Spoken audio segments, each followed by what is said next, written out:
Seekor monster tiba-tiba keluar dari air, tetapi ternyata itu hanya lelucon sang ayah. Gadis kecil itu ketakutan dan mulai menangis. Untuk menghiburnya, sang ayah berbalik di dalam air dan melakukan gerakan konyol untuk membuatnya tertawa. Tetapi kemudian sang ayah tampaknya diserang dan mulai berjuang. Gadis itu mengira itu hanya lelucon lain dan memujinya karena luar biasa. Beberapa saat kemudian, monster itu menyeretnya ke dalam air dan warna merah mulai menyebar ke seluruh danau. Melihat ini, gadis itu mencoba lari, tetapi tangan panjang monster itu mencengkeram bahunya. Ibunya melihat ini dan bergegas ke arahnya. Dia berhasil meraih kakinya sebelum makhluk itu bisa menariknya masuk. Orang lain juga berlari untuk membantu mereka merobek lengan monster itu. Tetapi dengan cepat menempel di rambut gadis itu. Seseorang kemudian memotong rambutnya dan dia akhirnya berhasil diselamatkan. Tetapi tiba-tiba tangan monster yang lain mencengkeramnya dan menariknya pergi. Seorang pria meraih katana dan menebas lengannya. Ibunya dengan cepat menyelam ke depan dan menangkap tangannya. Tetapi ketika dia mencoba menenangkannya, monster itu tiba-tiba melompat keluar dari air dan membuka mulutnya yang besar, lalu menelan gadis itu dalam satu tegukan. Melihat ini, ibu gadis itu menjadi ganas dan melompat ke dalam air untuk menyelamatkan putrinya.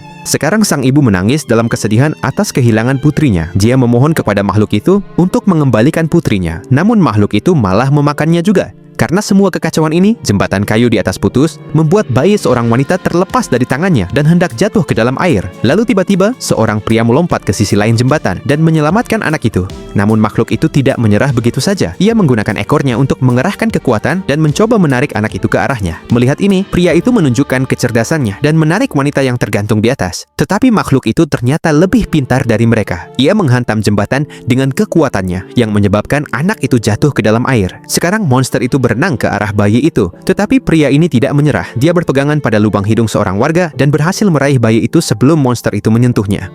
Film ini berjudul Journey to the West: Conquering the Demons, rilis tahun 2013.